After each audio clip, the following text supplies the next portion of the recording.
서울 아파트, 과연 얼마나 벌어야 살 수 있을까요? 최근 서울 아파트 매수자의 평균 연봉이 9천만 원에 육박한다는 충격적인 통계가 나왔습니다. 10년 넘게 월급을 한 푼도 안 써야 겨우 내 집 한 채를 살 수 있다는 뜻이죠. 내 연봉으로는 절대 불가능한 걸까? 이런 생각에 벌써부터 포기하셨나요? 하지만 역사적으로 금리 인하 시기는 준비된 사람에게 늘 부자가 될 기회였습니다. 오늘 평범한 월급으로 다시 오는 기회를 잡는 현실적인 방법을 모두 알려드립니다. 김나나 기자 전해주세요. 안녕하세요. 스톡스토리입니다. 오늘 저희가 좀 깊이 파고들어 볼 내용은요. 바로 당신께서 저희에게 던져주신 아주 현실적인 질문입니다.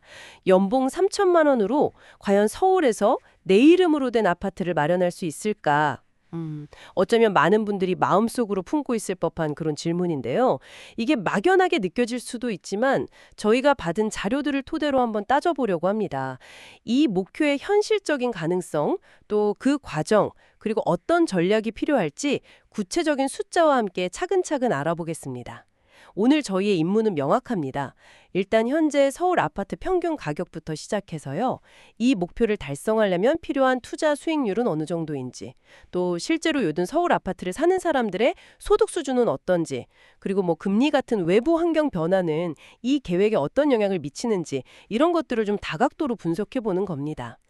네, 저희가 평균 가격 데이터부터 소득 대비 적정 주택 가격에 대한 전문가 조언, 또 금리 인하 가능성이 시장에 미칠 영향, 그리고 실제 목표 달성을 위한 투자 전략과 소득 증대 방안까지 다양한 자료를 준비했거든요. 지금부터 저희와 함께 이 흥미로운 탐구를 시작해 보시죠. 자, 그럼 본격적으로 시작해 볼까요? 가장 먼저 우리가 목표로 하는 대상, 그러니까 서울 아파트 현재 가격부터 알아야겠죠. 자료에 따르면 지금 서울 아파트 평균 가격 어느 정도 수준인가요? 네, KB 부동산 시세 자료를 기준으로 보면요. 지금 2025년 7월 현재인데 서울 아파트의 평균 매매 가격이 약 14억 5,702만 원 정도 됩니다. 14억이요? 와. 네, 정말 상당한 금액이죠. 이게 몇 년 전하고 비교해봐도 가격대가 정말 많이 높아졌어요. 14억 5,200만 원. 이야, 정말 입이 떡 벌어지는 금액입니다. 그 연봉 3천만 원이라는 기준점에서 보면 이건 정말 까마득하게 느껴지는데요. 그럼 이 연봉으로 실제로 투자에 활용할 수 있는 자금은 얼마나 될지 이것부터 계산해 봐야겠네요. 이게 또 현실적인 출발점이 될 테니까요. 그렇습니다. 연봉 3천만 원이면 월 급여로 환산했을 때 세전으로 약 250만 원 수준이거든요. 이제 여기서 국민연금, 건강보험 같은 4대 보험료랑 소득세를 공제하면 월 실수령액은 대략 한 224만 6천 원 정도로 추산해 볼 수 있습니다. 한 224만 원 정도? 네. 그리고 보내주신 자료들을 분석하면서 저희가 세운 중요한 가정 중 하나가 생존에 필요한 최소한의 생활비를 제외하고는 모두 투자한다는 건데요. 이게 상당히 엄격한 기준이죠. 정말 타이트하게 잡았네요. 네. 통계청에서 발표한 1인 가구 월 평균 소비 지출 자료가 약 172만 7천 원 정도 되는데 이걸 최저 생활비 기준으로 적용한다고 하면 매월 순수하게 투자에 넣을 수 있는 금액은 약 51만 9천 원 정도가 됩니다. 월 51만 9천 원? 네, 연간으로는 약 622만 8천 원을 모을 수 있다는 계산이 나오죠. 매달 약 52만 원, 1년에 한 623만 원 정도네요. 이것만 해도 정말 아끼고 아껴야 가능한 금액인데 와, 근데 목표 금액인 14억하고 비교하면 이건 시작부터 엄청난 격차가 느껴집니다. 단순히 그냥 산술적으로만 나눠봐도 200년 이상 걸리는 금액이니까요. 맞습니다. 시작 금액하고 목표 금액 사이의 간극이 정말 크다는 점, 이게 첫 번째 현실적인 어려움이고요. 물론 이건 현재 가격 기준이고 또 이 돈을 모으는 동안 집값이 가만히 있어주면 좋겠지만 현실은 그렇지 않다는 게 더 큰 문제죠. 목표 자체가 계속 움직인다는 점. 단순히 14억을 모으는 것도 거의 불가능에 가까운데 집값은 계속 오르는 경향이 있잖아요. 자료에서는 지난 서울 아파트 가격 상승률을 어떻게 분석하고 있나요?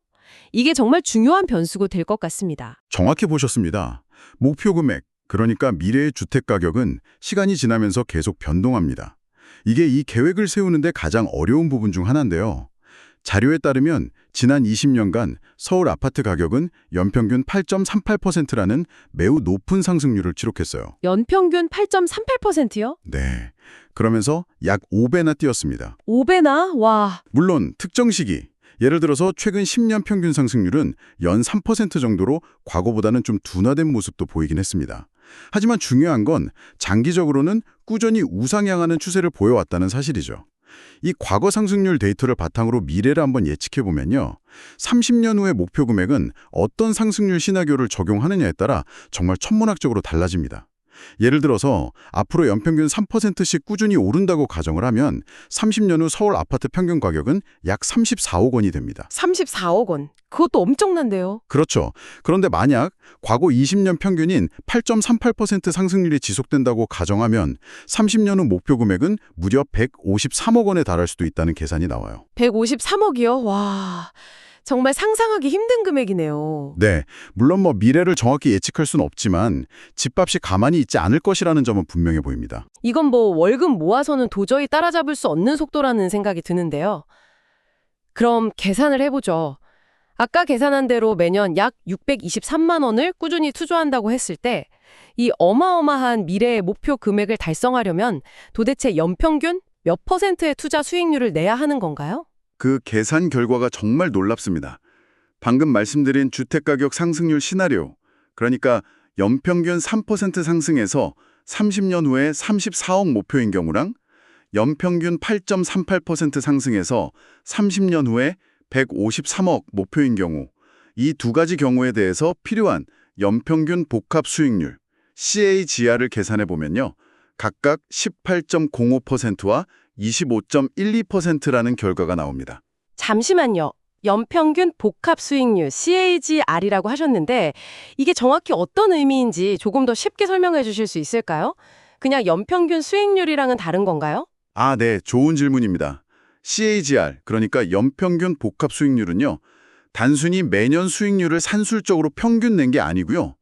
매년 발생한 수익이 원금에 더해져서 그 다음 해에는 더 커진 원금으로 다시 투자되는 복리 효과까지 모두 감안한 연평균 수익률을 의미합니다. 아하, 복리 효과까지 눈덩이처럼 불어나는 효과를 포함한 거군요. 네, 맞습니다. 그래서 장기 투자의 실제 성과를 측정할 때는 이게 더 정확한 지표로 사용되죠. 그렇군요. 그런데 그 수치가 연 18%에서 25% 이상이라니 이게 얼마나 대단한 수치인지 사실 감이 잘 안 오는데요. 바로 이 지점에서 정말 현실의 벽을 느끼게 됩니다. 한국의 대표 주가 지수인 코스피, KOSPA의 지난 20년간 총수익률, 그러니까 주가 상승뿐만 아니라 배당까지 모두 포함한 수익률이 연평균 약 8.3% 수준이었거든요. 네, 8.3%요. 그런데 우리가 계산한 필요 수익률은 이 시장 평균 수익률의 2배를 훌쩍 넘어서 거의 3배에 달하는 수준입니다. 전설적인 투자자 워렌 버핏의 연평균 수익률이 장기간에 걸쳐 20% 내외로 알려져 있는데 일반 개인이 그것도 30년이라는 아주 긴 시간 동안 매년 꾸준히 18%에서 25%의 수익률을 달성해야 한다는 것은 이건 거의 불가능에 가깝다고 말할 수 있을 정도로 극도로 어려운 과제입니다. 그렇죠. 장단 반짝 높은 수익률 내는 거랑은 완전히 다른 차원의 문제니까요. 맞습니다. 수십 년간 꾸준히 내는 것은 정말 차원이 다른 문제죠. 정말 투자의 신이라도 되지 않는 이상 연봉 3천만 원과 연 623만 원의 투자금만으로는 평균적인 서울 아파트 구매는 현실적으로 어렵다. 이런 계산이 명확하게 나오네요. 그렇다면 여기서 또 궁금해지는 점이 있습니다. 이렇게 어렵다면 지금 실제로 서울 아파트를 사는 사람들은 도대체 누구일까요? 그분들의 소득 수준은 어느 정도일지 그 현실적인 구매자들의 모습이 궁금해집니다.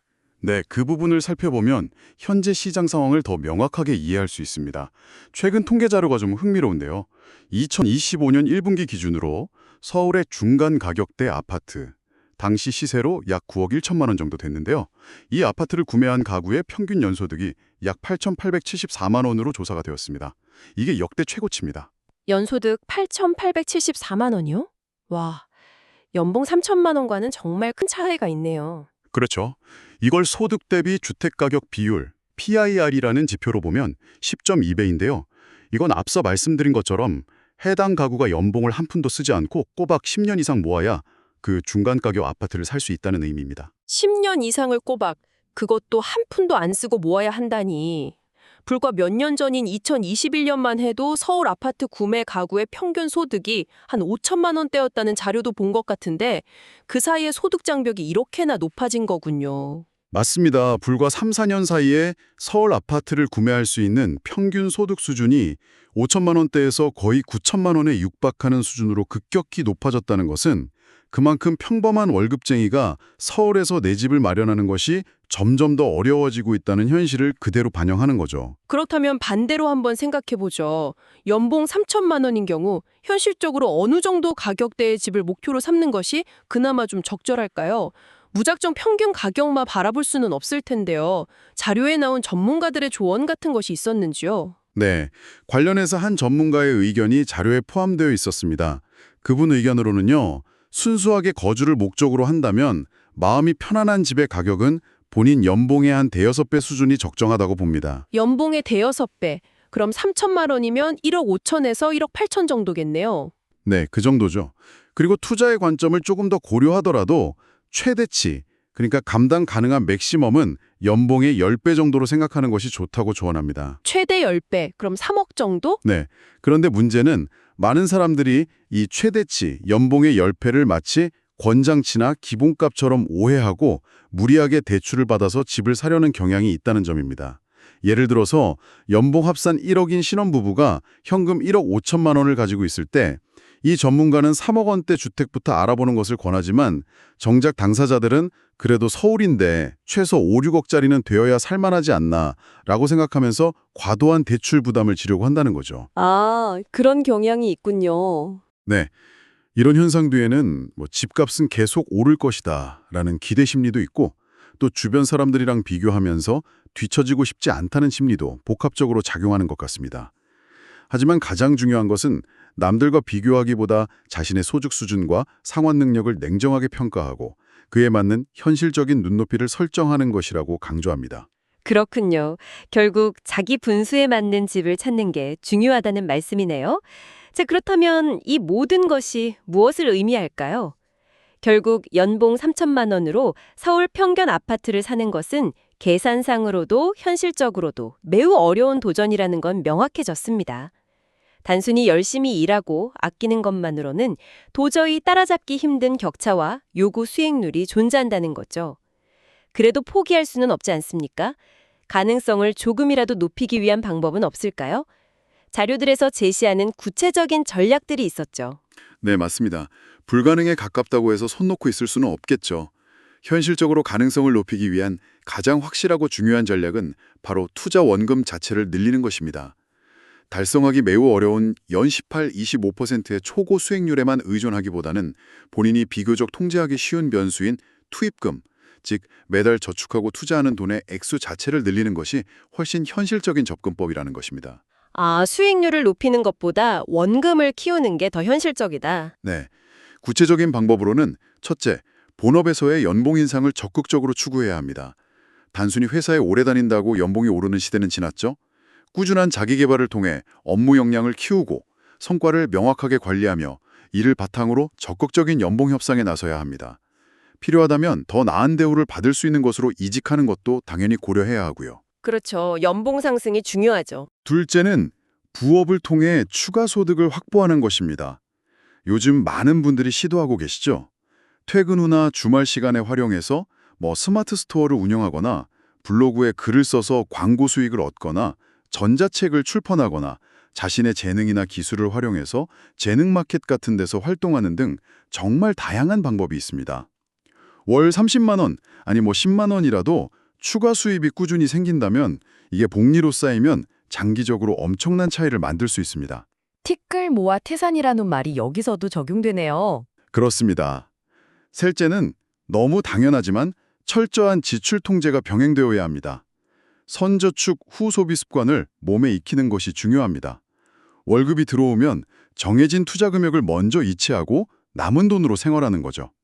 또한 교통비나 통신비 같은 고정 지출 항목에서 줄일 수 있는 부분을 찾아내고 불필요한 소비를 최소화해야 합니다. 특히 사회초년생들이 많이 고민하는 부분인데 유지비가 많이 드는 자동차 구매 같은 큰 소비는 정말 신중하게 결정해야 합니다. 맞아요. 차 사면 돈 들어갈 때가 한두 군데가 아니죠. 네. 자칫 잘못하면 월급의 상당 부분이 차량 할부금, 보험료, 유류비, 수리비 등으로 나가면서 정작 중요한 투자금을 모으기 어려워질 수 있습니다. 소득을 늘리고 지출을 줄여서 투자 원금을 최대한 확보하는 것, 이게 가장 현실적인 첫걸음이라는 말씀이시군요. 그렇다면 투자 자체에 대한 조언은 어떤가요? 이번 분석은 주식 투자만으로 목표를 달성한다는 다소 극단적인 가정을 했는데요. 아시다시피 주식시장은 변동성이 매우 크잖아요. 위험 관리나 구체적인 투자 방법론에 대한 언급도 있었죠. 그래, 매우 중요한 지적입니다. 주식 투자만이라는 제약 조건 하에서는 특히나 위험 관리가 생존과도 같습니다. 주식 시장은 장기적으로 우상향하는 경향이 있지만 그 과정에서 반드시 큰 폭의 하락기를 여러 차례 겪게 됩니다. 마이너스 20%, 마이너스 30%, 심지어 반토막, 마이너스 50%까지 하락하는 시기도 있죠. 그렇죠. 코로나 때도 그렇고 금융위기 때도 그랬고요. 네, 이런 하락장에서 공포를 이기지 못하고 감정적으로 보유 주식을 팔아버리는 패닉 셀링을 하게 되면 30년이라는 장기 목표 달성은 사실상 불가능해집니다. 한번 시장을 떠나면 언제 다시 들어와야 할지 타이밍을 잡기도 어렵고 결국 가장 큰 상승장을 놓치게 될 수 있거든요. 또한 이 종목이 제2의 삼성전자가 될 거야 라면서 특정 종목의 전 재산을 올인하는 방식은 정말 매우 위험합니다. 소위 몰빵 투자 말씀이시죠? 네, 아무리 유망해 보이는 기업이라도 미래는 알 수 없고 예기치 못한 악재로 어려움을 겪거나 심지어 사라질 수도 있습니다. 과거에 시장을 주도했던 종목이 미래에도 계속해서 시장을 주도할 확률은 통계적으로 매우 낮다는 분석 결과도 있고요. 그럼 어떻게 투자하는 게 좋을까요? 따라서 자료에서 공통적으로 권장하는 가장 현실적이고 검증된 방법은 시장 전체에 분산 투자하는 것입니다. 구체적으로는 코스피나 S&P 500 같은 주요 시장 지수를 추종하는 인덱스 펀드나 상장 지수 펀드, ETF에 투자하는 것을 추천합니다. 인덱스 펀드나 ETF. 네.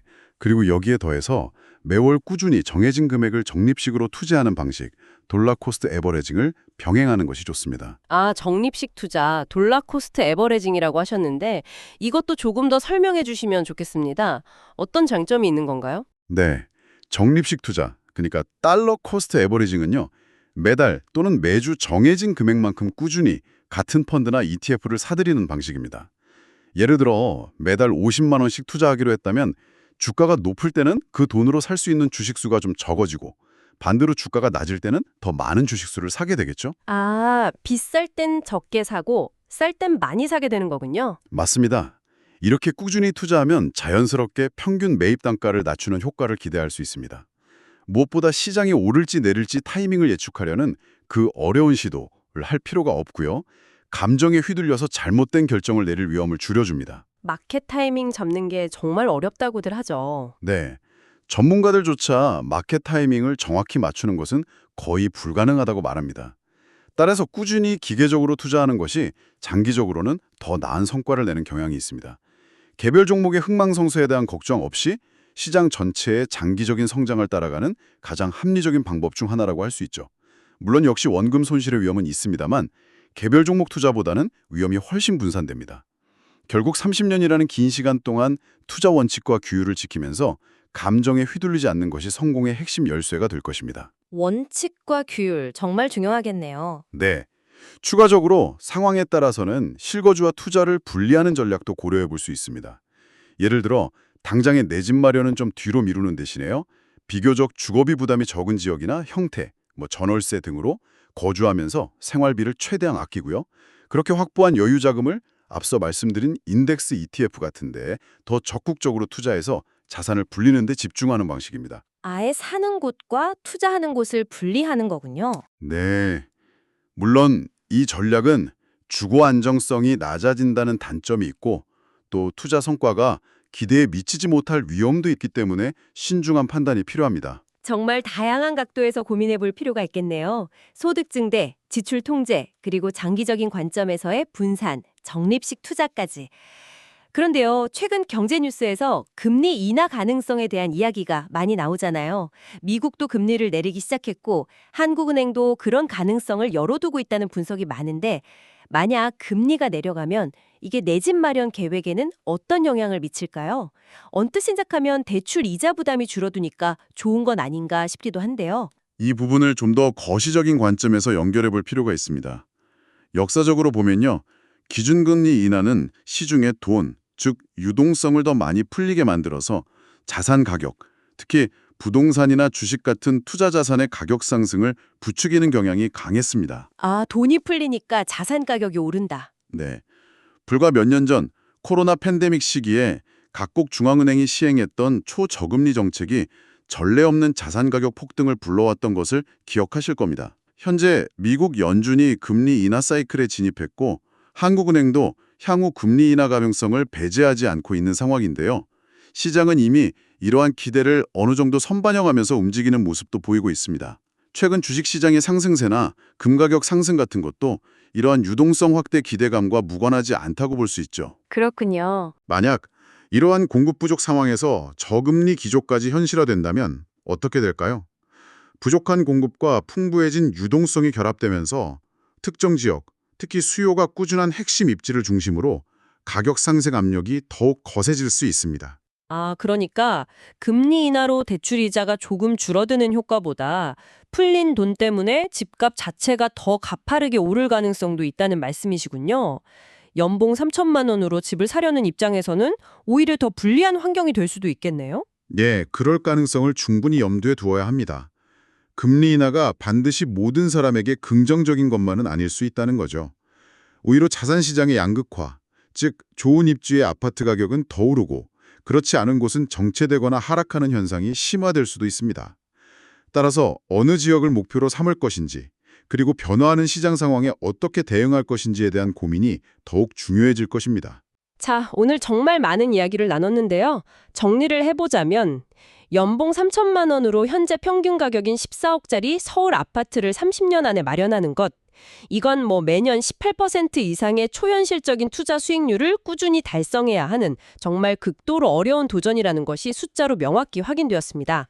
네, 그렇죠. 하지만 이것이 절대 불가능하다이라고 단정 짓기보다는 우리가 통제할 수 있는 부분에 집중하는 것이 중요해 보입니다.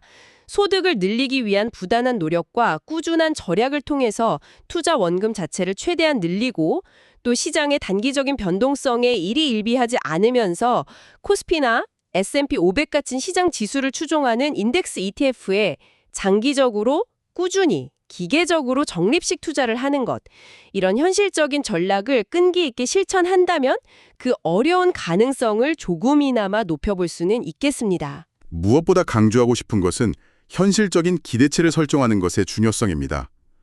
처음부터 서울 평균 가격의 아파트를 내 인생의 유일한 목표처럼 설정하기보다는 현재 자신의 소득 수준과 자산 상황에 맞는 집에서 시작해서 경험을 쌓고 자산을 점진적으로 불려나가 다음 단계로 나아가는 것. 이런 계단식 접근 방식이 훨씬 더 현실적이고 건강한 전략일 수 있습니다. 단계별로 접근하는 거군요. 네. 또는 앞서 언급했듯이 원하는 지역에는 우선 전월세로 거주하면서 주거 비용을 통제하고 대신 적극적인 투자를 통해 자산을 먼저 증식시킨 후에 주택 구매를 고려하는 방법도 충분히 고려해 볼 만한 대안입니다. 어떤 방식을 택하던 조급함을 버리고 인내심을 가지면서 장기적인 관점에서 꾸준히 노력하는 자세가 필요합니다. 인내심, 정말 중요하겠네요. 자, 이 지점에서 중요한 질문이 하나 떠오릅니다. 오늘 저희가 함께 살펴본 여러 데이터와 냉정한 계산 결과, 그리고 변화하는 시장의 흐름을 종합적으로 고려해 볼 때 과연 지금 이 시대에 서울과 같은 대도시에서 성공적인 내 집 마련이란 무엇을 의미하는 걸까요? 과거 우리 부모님 세대가 생각했던 것처럼 평균적인 아파트 한 채를 소유하는 것만이 유일한 성공의 척도일까요? 아니면 치솟는 집값과 변화된 사회 속에 살아가는 우리 세대에게는 자산을 형성하고 안정적인 삶을 꾸려나가는 데 있어서 다른 의미와 방식이 필요한 것은 아닐까요? 어쩌면 이 질문에 대한 정답은 각자의 가치관과 삶의 우선순위에 따라 다를 것입니다. 이 질문을 마지막으로 당신께 남겨드리며 오늘 저희의 깊이 있는 탐구를 마무리하겠습니다. 두 분 말씀 잘 들었습니다. 다음 시간에도 좋은 내용으로 찾아뵙겠습니다. 여러분은 어떻게 보셨나요? 댓글로 의견을 공유해 주세요.